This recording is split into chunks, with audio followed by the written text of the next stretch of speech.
In this video, I'm going to be discussing green-on-green extractions with Easy Green Screen 7. This is not a one-click extraction. However, it's pretty simple and I tried to make the workflow as efficient as I could. Maybe in the future, when the Select Subject tool is a little more reliable, then I'll be able to build in a completely automated process, but for now, there is some touch-up required. I'm just going to hit Remove Green Screen and we'll get started here. Now this is going to create a non-destructive set of layers, and the top layer called Original Image, if I disable the mask here, you can see that this has all of the original pixels of the image. So I'm going to re-enable that mask. And so if you paint white back into that layer mask, if you click on the layer mask and you can grab a brush and paint, you'll bring back pixels in that image. So if you had a logo on the jersey, for example, you could just click that and bring that back in. However, for the case of this image, the green screen was right up against the edge, and you don't want to have to tediously paint along the edges. So what you'll do is you'll come down here to this button called Paint Back Original Subject, and you click on that. That is going to do a select subject, and it's also going to select this layer mask. So if you were on a different layer, it would select that layer for you. It selects a brush and it sets your brush color to white. So after you click that button, you're ready to just paint. So if I zoom in here, I'm going to show you can paint over the edges of that selection, and that selection is protecting the area outside. You can't paint past that selection. So you could use that to make it a lot quicker to paint so you don't have to follow the edges. Now what you do want to be careful is you don't get your brush over the areas of the skin, because right on the fringe of that selection, you'll paint back in the green pixels, because we are relying on select subject, which I mentioned is not always 100% accurate. And it's also going to remove any spill correction on those very edges, and you'll bring that fringing back. So I'll just get the brush right up to the edge. And I like to use a brush hardness at 100% when I do this method too.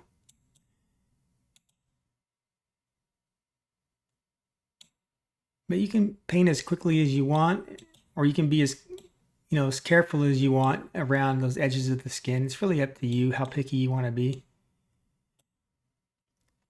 All right, so that's all that there was to paint this back in. However, as I mentioned earlier in this video, the reason why this can never, well, I'm going to say never, but right now can't be a one-click process is because this select subject is not 100% accurate. In this image, it didn't do too bad, but it grabbed some of the screen there that was not part of the jersey, and it also cut part of the jersey off here.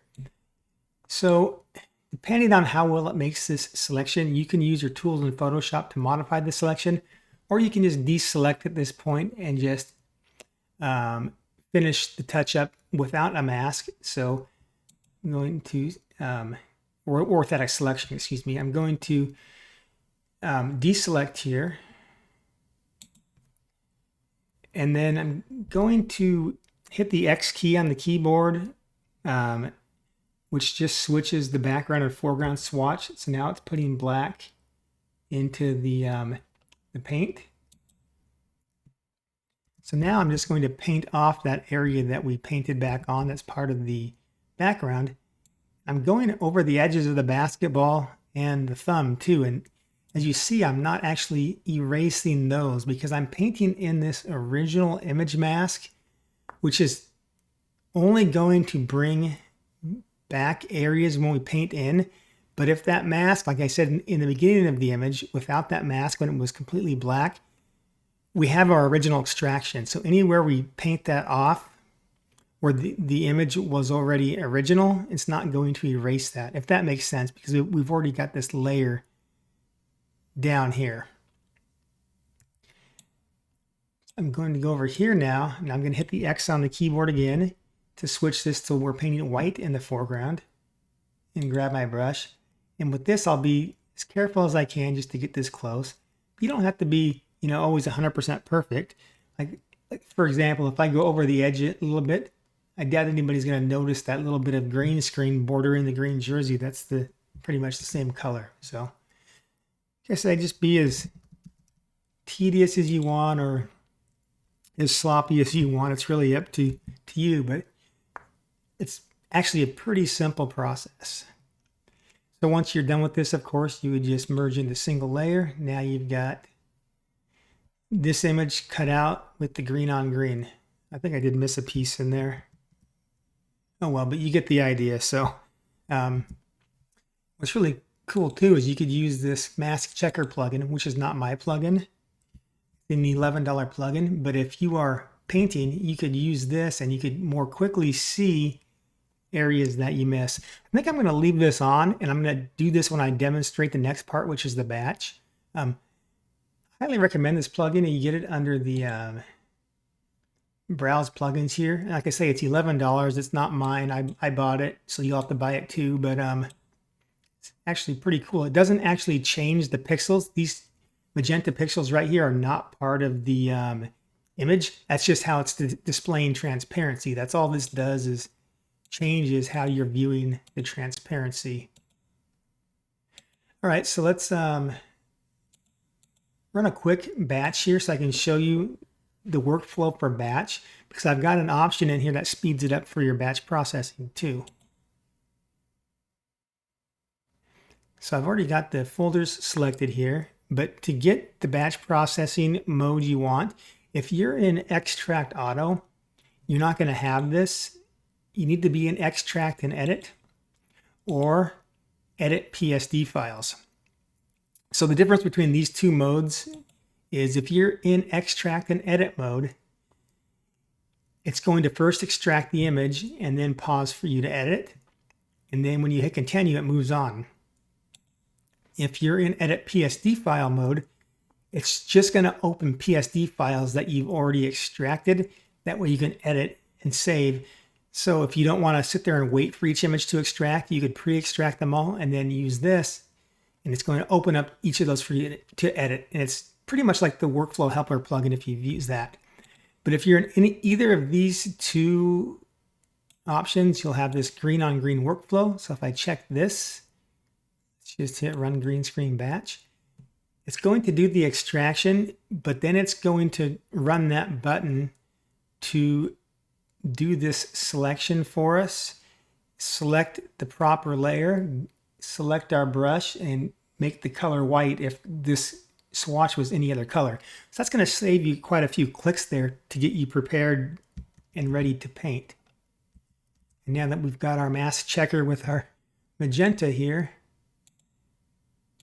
we got this magenta transparency color to view. So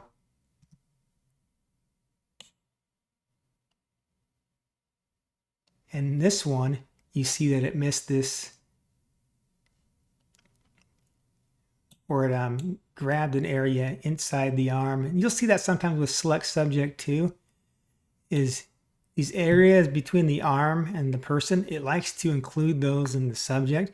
Another reason I can't do an automated selection with select subject for the easy green screen made mask creation.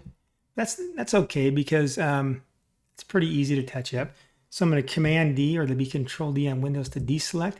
Now I'm just going to fix these areas, and you see where the select subject grabbed some of these other areas too that don't belong. So if I just grab a magic wand tool, make sure your tolerance is something reasonable that's going to work. Just going to select that. I'm on the mask still. You hit the X on the keyboard or hit this switch, or if it's not black, click on it and make sure that brush is black. But then, since I've got that selection made, see if I just click there, I don't have to worry about following the lines.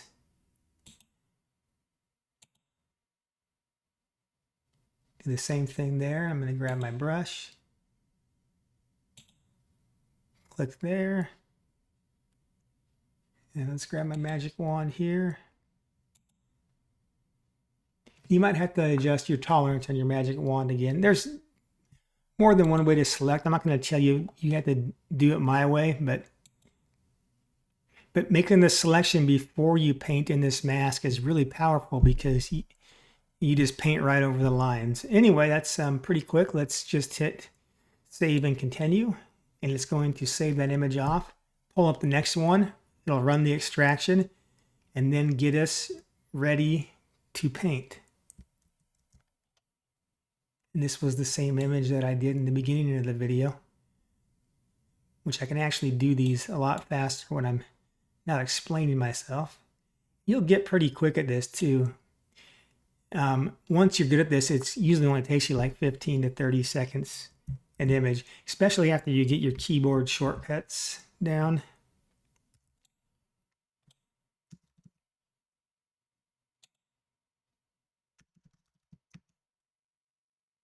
And I know that it's not probably your preferred workflow to go in and paint green jerseys on, but I know that most of the services that are doing green on green, I mean, they charge, I think some of them charge like $2 an image to do these or something. So if you're doing an image per minute and it's 60 images an hour, that's $120 an hour. You're saving yourself for your time. So I guess whether that's worth it to you or not is your decision, but it's up to you whether you want to do this or you want to outsource these types of images. But there again, the transparency. This little mask checker plugin is so dang cool. This guy should actually charge more for this, but like I say, $11 and you can go get it today. So let's hit save and continue. That was it. There was just 2 images in that little batch that I did. So anyways, hope that helps. Thanks for watching, and I hope this speeds up your green on green workflow.